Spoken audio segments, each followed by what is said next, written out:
राधा स्वामी जी बाणी बाणी बाबा मल्लुकदास जी की।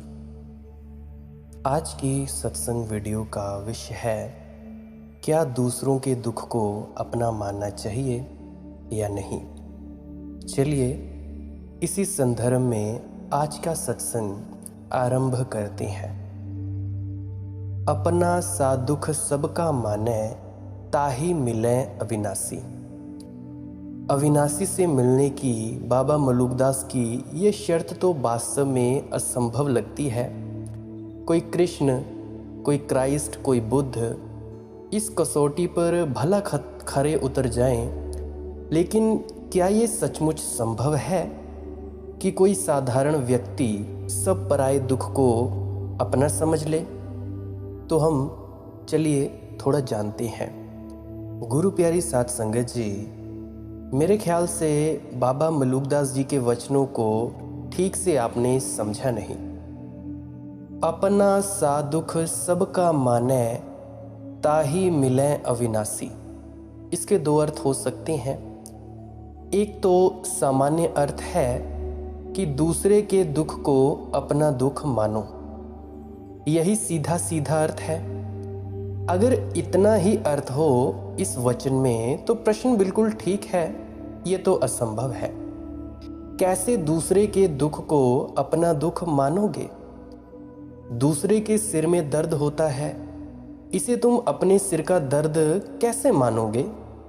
और तुम्हारे पैर में बेवाई न पड़ी हो तो दूसरे के पैर में पड़ी बेवाई की पीड़ा का तुमको पता ही नहीं हो सकता। कांटा तुम्हें चुभा हो तो तुम्हें पता चलता है, दूसरे को गड़े, दूसरे को चुभे कांटा तो दूसरे को पता चलता है। दूसरे के दुख को अपना कैसे मानोगे? और अगर मान लिया जबरदस्ती तो उसको कोई परिणाम ना होगा। ऐसे कहीं अविनाशी मिला है? ये अर्थ अगर होता तो बात असंभव हो जाती। फिर क्या अर्थ हो सकता है? अर्थ है, एक घटना से समझो। रामकृष्ण परमहंस जी दक्षिणेश्वर में गंगा पार कर रहे हैं। एक छोटी सी नाव पर पसार उस तरफ जा रहे हैं। साथ में दो चार भक्त हैं और माझी है। अचानक बीच मझधार में रामकृष्ण चिल्लाने लगे, मुझे मारो मत, मुझे क्यों मारते हैं?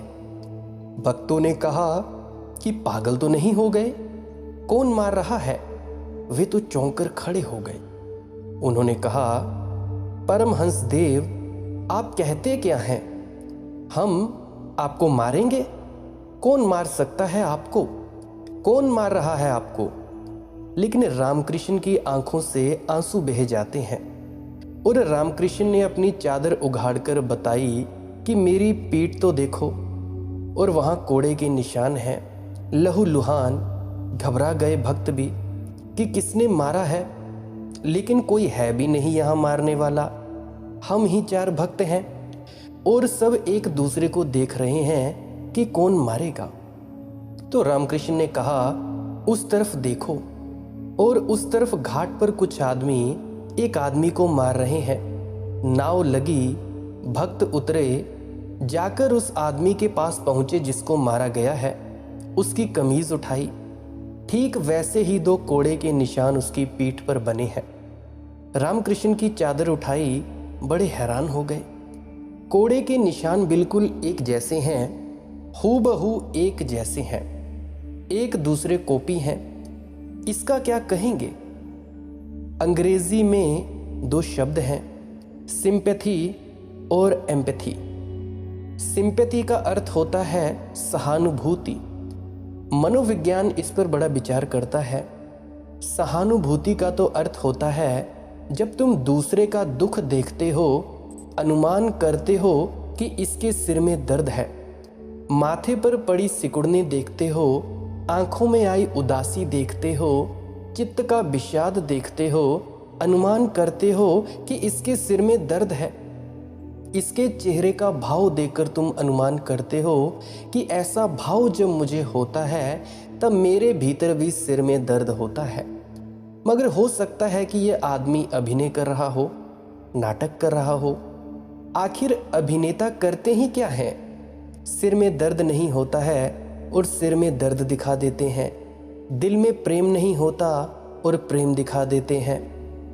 लाला झंडूराम नाटक देखने गया था और उसकी पत्नी उसे बार बार कोहनी मारने लगी और कहने लगी, देखो, क्योंकि वह जो नायिका है उसको नायक उतना प्रेम करता है, सदा घुटनों पर हाजिर है, देवी देवी पुकारता है।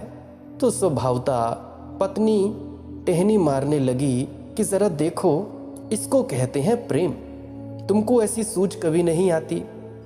झंडूराम ने कहा, चुप भी रह, तुझको मालूम है उसको इसके कितने पैसे मिलते हैं? हमसे मुफ्त में नहीं चला रही काम। लेकिन पत्नी ने कहा, तुमको मालूम होना चाहिए वे वस्तुतः पति पत्नी भी हैं। तो झंडूराम ने कहा, हाय राम, अगर ये वस्तुतः भी पति पत्नी हैं तब तो निश्चित ही ये अभिनेता मजबूत है, पूरी तरह से मजबूर है, गहरा बड़ा अभिनेता है। असली पत्नी पत्नी है अगर ये और इनका प्रेम दिखला रहा है, क्योंकि असली पति पत्नी में बीच कहाँ प्रेम, और किसी के बीच हो जाए असली पति पत्नी के बीच कहाँ प्रेम। तो झंडूराम ने कहा, निश्चित ही ये अभिनेता बड़ा है, इसके अभिनय की कुशलता बड़ी गहरी है, दिल में बिल्कुल नहीं है और दिखला रहा है, और इतनी कुशलता से दिखला रहा है कि जंच रहा है कि होना चाहिए। अभिनय का अर्थ ही यही है, जो नहीं है उसे दिखला देना। तो ये हो सकता है कि दूसरे आदमी के सिर दर्द हो ही ना, वह सिर्फ नाटक कर रहा हो, पेट में दर्द हो ही ना, सिर्फ मुद्रा बना रहा हो पेट के दर्द की। मगर तुम्हारे पास एक ही उपाय है अनुमान करने का कि तुमको भी अगर ऐसे ही मुद्रा बनी थी जब पेट में दर्द हुआ था तो तुम सोचोगे इसके भी पेट में दर्द है। ये अनुमान है।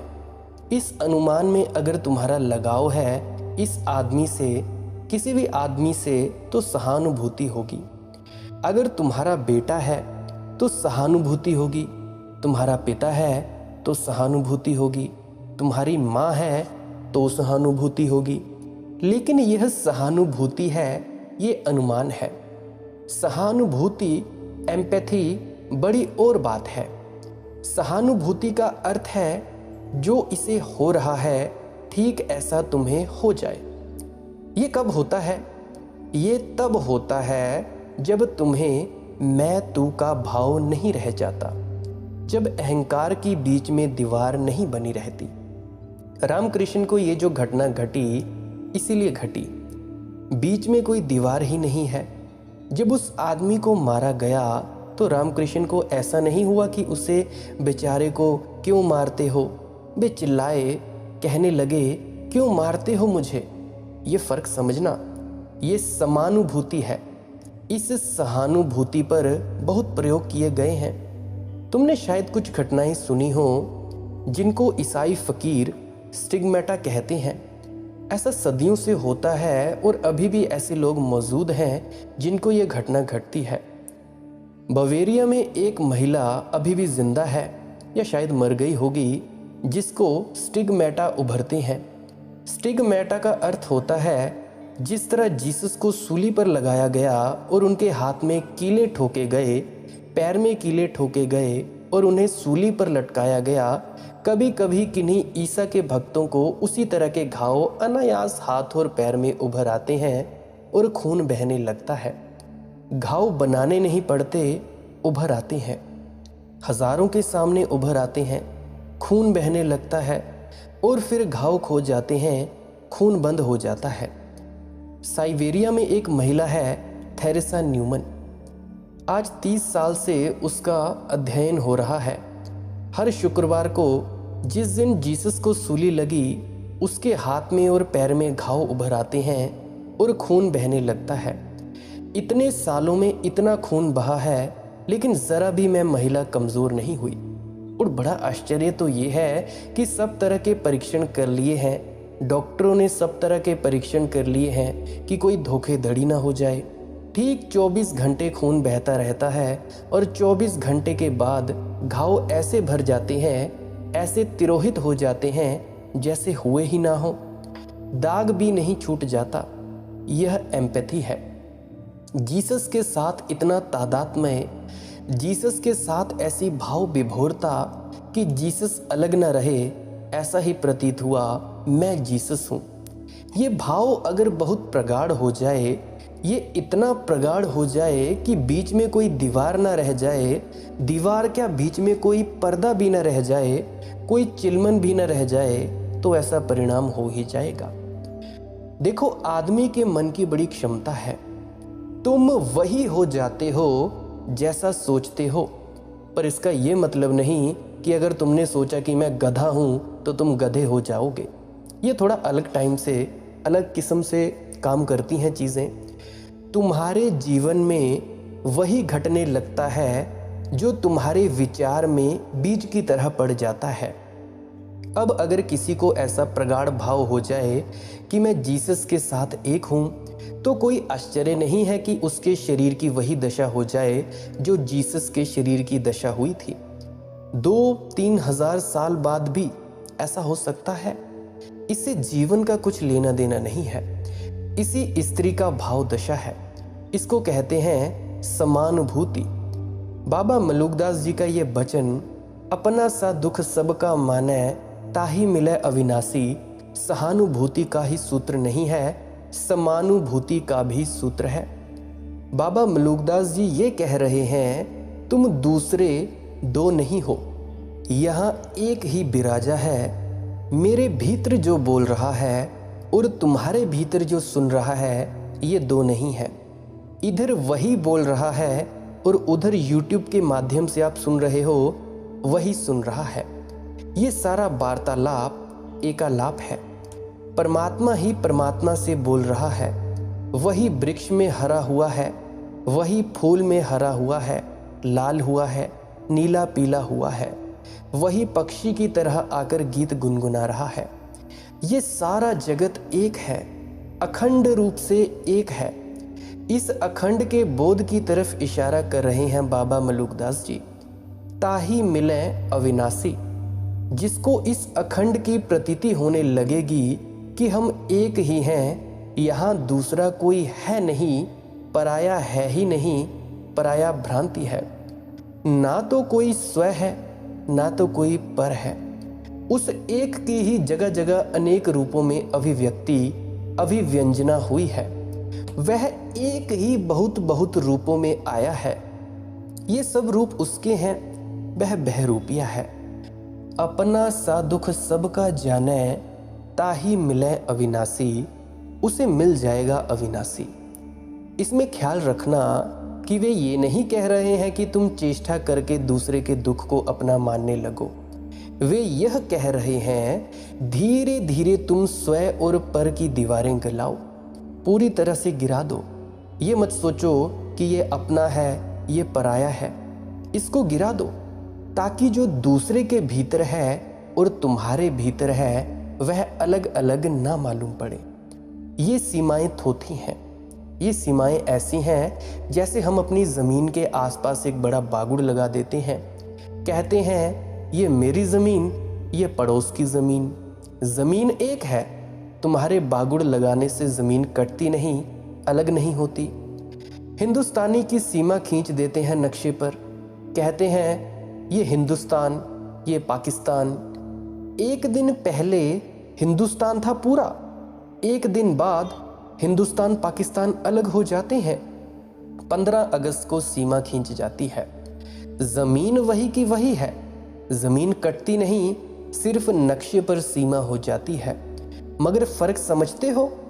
बड़ा फ़र्क हो गया, भेद पैदा हो गया। अब अगर पाकिस्तान में कुछ गड़बड़ हो जो तो तुम्हें प्रसन्न होती है, तुम्हें खुशी होती है। पाकिस्तान में कोई दुर्दशा आ जाए तो तुम प्रसन्न होते हो। भारत में कोई दुर्दशा हो जाए तो पाकिस्तानी लोग प्रसन्न होते हैं। पाकिस्तान से बांग्लादेश टूट गया तो भारत बड़ा आह्लादित था। ये सीमाओं के कारण, अन्यथा सब वही का वही है।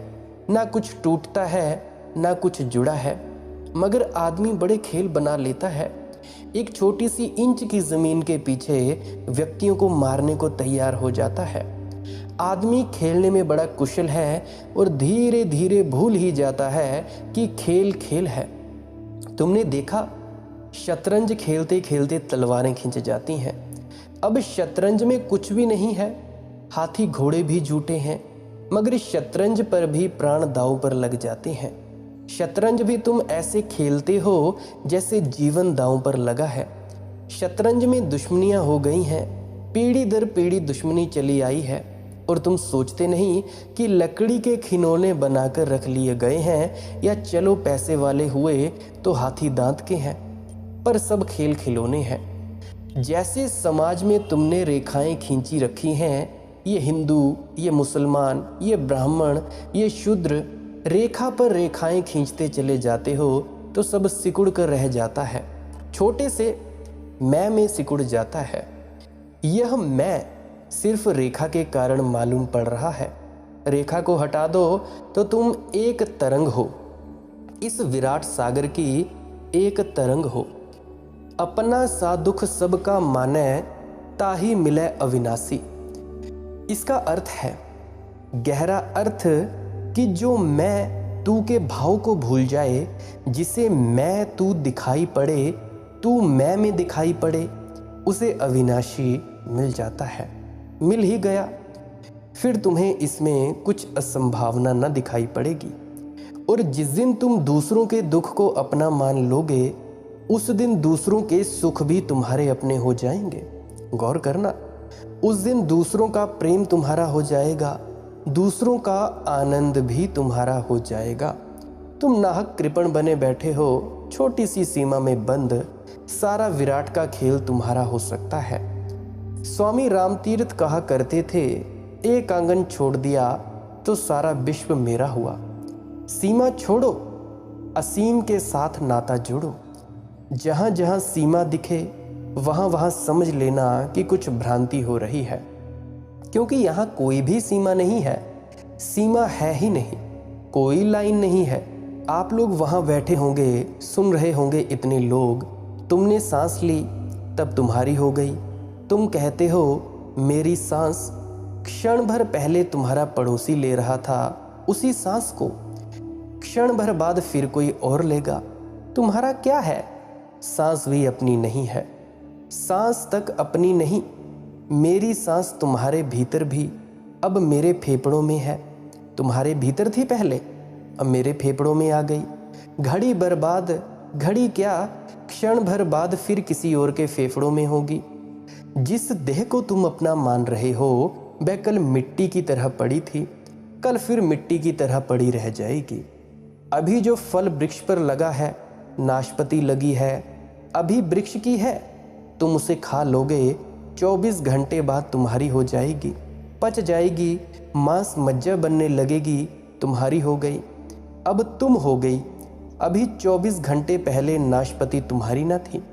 फिर एक दिन तुम मर जाओगे, ज़मीन में तुम्हारी कब्र बन जाएगी या तुम्हें जला दिया जाएगा, और उस कब्र पर नाशपाती का पेड़ बनेगा, और फिर तुम नाशपाती बनोगे और तुम्हारे बेटे पोते फिर उस नाशपाती को खाएंगे। सीमा कहाँ है? सब संयुक्त है, सब जुड़ा है। अभी तुमने जो नाशपाती खाई होगी, कौन जाने तुम्हारे दादा परदादा की हो। हम एक दूसरे को खा रहे हैं, जीव ही जीव को खा रहा है। हम एक दूसरे को पचा रहे हैं, हम एक दूसरे से जुड़े हुए हैं। क्षण भर पहले जो विचार मेरे भीतर था, मैंने तुमसे कह दिया, तुम्हारा हो गया। अब मेरी उस पर कोई मालकियत न रही, तुम मालिक हुए। तुम किसी और को कह दोगे, वह मालिक हो जाएगा। ऐसे विचारों का संतरण चलता है, ऐसे प्राणों को भी संतरण चलता है, ऐसे ही देह का भी संतरण चलता है। हम सब यहाँ संयुक्त हैं, इकट्ठे हैं। तुम जरा सोचो तो, अगर तुम बिल्कुल अकेले छोड़ दिए जाओ, तुम बच जाओगे? एक क्षण भी बच सकोगे? सूरज ना निकले, ठंडे हो जाओगे, हवा ना आए, गला रुंध जाएगा, भोजन ना मिले, मरने लगोगे, पानी ना मिले, गए। जुड़े हो। नदियों में तुम्हारा प्राण बह रहा है, क्योंकि उनसे ही तुम्हारी प्यास तृप्त होती है। हवाओं में तुम्हारा प्राण बह रहा है, क्योंकि उससे ही तुम्हें जीवन मिलता है। सूरज की किरणों में तुम्हारा प्राण बह रहा है, क्योंकि उससे ही तुम्हारे प्राण संचालित होते हैं। सब जुड़ा है, जो देखते हैं ठीक से वे कहते हैं सारा अस्तित्व जुड़ा हुआ है। एको अहम द्वितीयो नास्ते, एक ही है दूजा कोई नहीं। दादू दूजा कोई नहीं, दूजी मन की दौड़, भाई दूसरा है ही नहीं कोई भी। एक घास के पत्ते को हिलाओ और दूर के चांद तारे हिल जाते हैं। सब जुड़ा हुआ है। ऐसे ही समझो जैसे मकड़ी का जाला है। उपनिषद के ऋषियों ने कहा है संसार मकड़ी का जाला है, और बड़ी ठीक प्रतीक चुना है, क्योंकि मकड़ी अपने जाले को अपने भीतर से ही निकालती है और फैलाती है। तो परमात्मा ने संसार को अपने भीतर से निकाला और संसार हुआ जाले की तरह है। परमात्मा बड़ी मकड़ी है और अपना जाला बुन देता है। फिर तुमने देखा मकड़ी के जाले को एक तरफ से पकड़कर जरा सा हिलाओ, पूरा जाला हिल जाता है, दूर तक के छोर हिल जाते हैं। ऐसा ही अस्तित्व है। तुमने अगर किसी को दुख दिया तो तुम हैरान होोगे कि वह दुख तुम्ही तक ही लौट आएगा, क्योंकि तुम भी उसी जाले में बैठे हो। इसलिए कर्म के सिद्धांत की बड़ी अर्थवत्ता है। दूसरे को दुख मत देना, क्योंकि वह अनजाने अपने को ही दुख देने की व्यवस्था है। और दूसरे के लिए गड्ढा मत खोदना, क्योंकि तुम ही उस गड्ढे में किसी दिन गिरोगे। दूसरा गिरा तो तुम भी गिरे। दूसरे को दर्द हुआ तो तुम्हें भी होगा। वापिस सभी कुछ लौटकर तुम्हारे पास ही आएगा। लेकिन हम छोटे बच्चों जैसे हैं। छोटे बच्चे को देखा, अगर उसके हाथ में कुछ भूल हो जाती है तो उस हाथ को दूसरे हाथ से एक चांटा लगा देता है। खुद से कोई भूल हो जाती है तो खुद को एक चांटा मार लेता है। खुद का ही हाथ है, खुद का ही गाल है, लेकिन सजा दे देता है।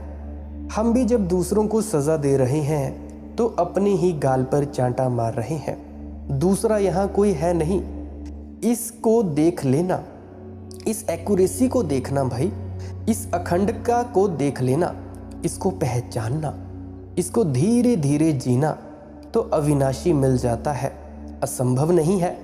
हाँ, अगर तुमने सोचा कि ऐसा मानकर चलेंगे तो भूल हो जाएगी। धर्म के जगत में जो बड़ी भूल होती है वह यही है। महावीर को दिखाई पड़ा सब एक है। उस सब एक है से अहिंसा पैदा हुई। अहिंसा का अर्थ है अब किसकी हिंसा करना, कैसे करना। यहाँ दूसरा कोई है नहीं, मैं ही हूँ। तो सब हिंसा आत्महिंसा ही होगी।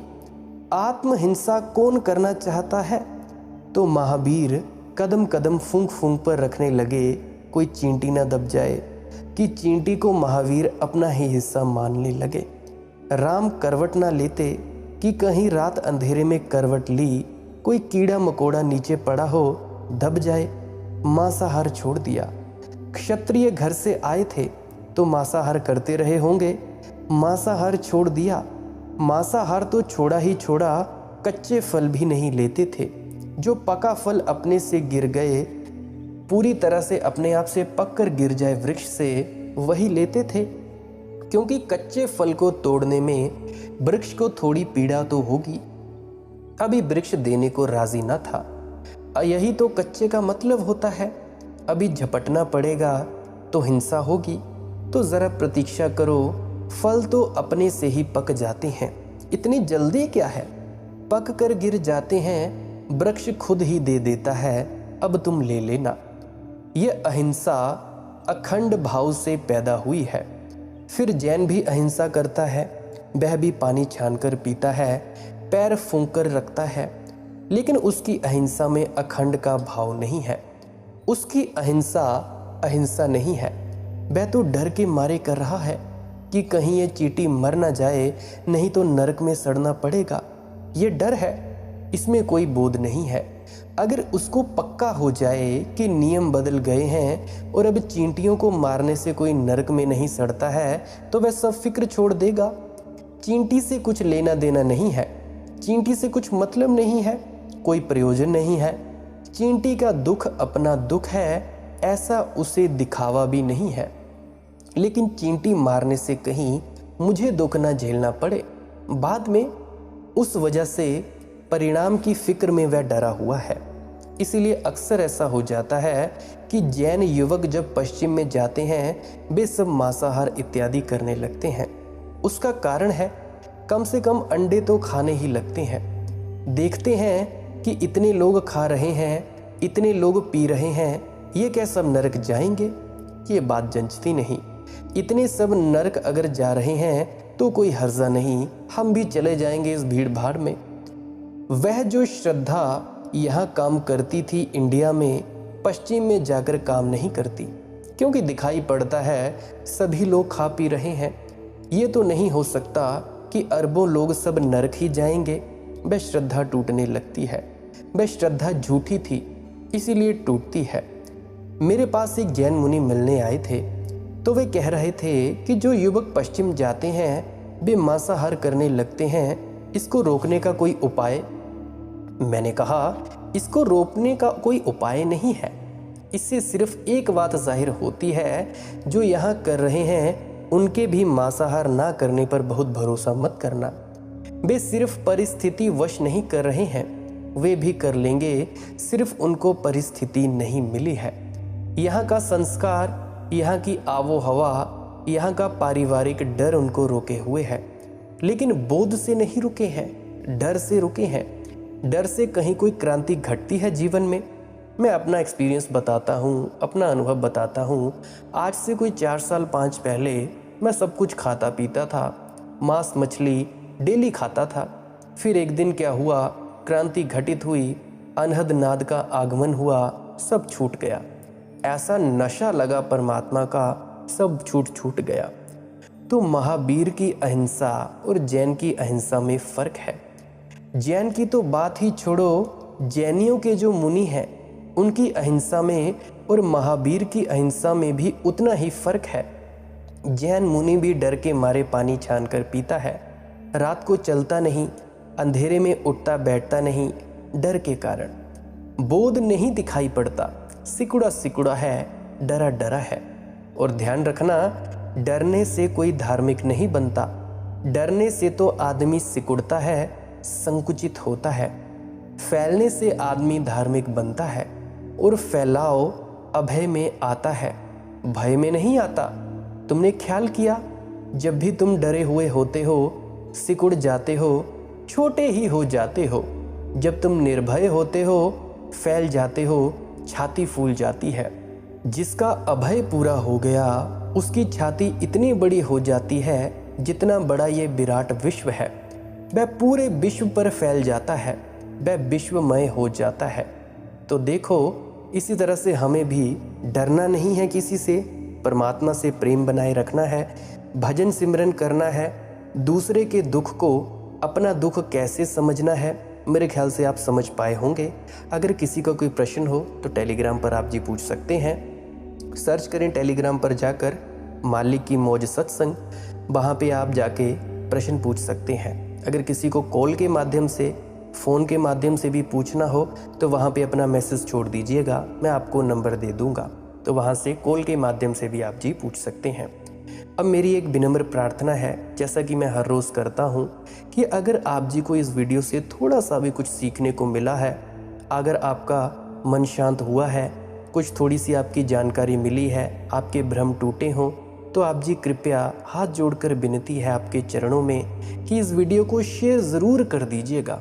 अपने मित्रों तथा परिजनों तक ज़रूर साझा करें, व्हाट्सएप स्टेटस में लगाएं इस वीडियो का लिंक, अपने ग्रुप्स में शेयर करें, ब्रॉडकास्ट लिस्ट में लगाएं, फेसबुक, इंस्टाग्राम, ट्विटर, टेलीग्राम, जहां पे शेयर करना हो कर दें। कोई सुने या ना सुने, आपने इसकी चिंता नहीं लेनी है, बस विनम्र प्रार्थना है कि शेयर ज़रूर कर दिया करें।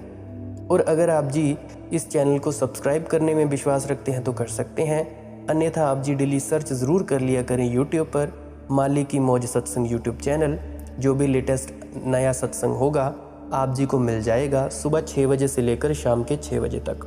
अगर ना मिले तो आप जी पुराने सत्संग अवश्य सुन लिया करें, क्या पता किसी पुरानी वीडियो में आपके किसी प्रश्न का जवाब ही मिल जाए।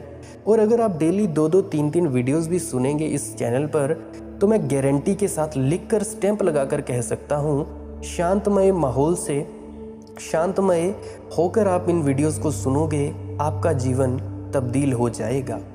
आपके भीतर बैठे परमात्मा को प्रणाम करता हूँ। मेरा प्रणाम स्वीकार करें। राधा स्वामी जी।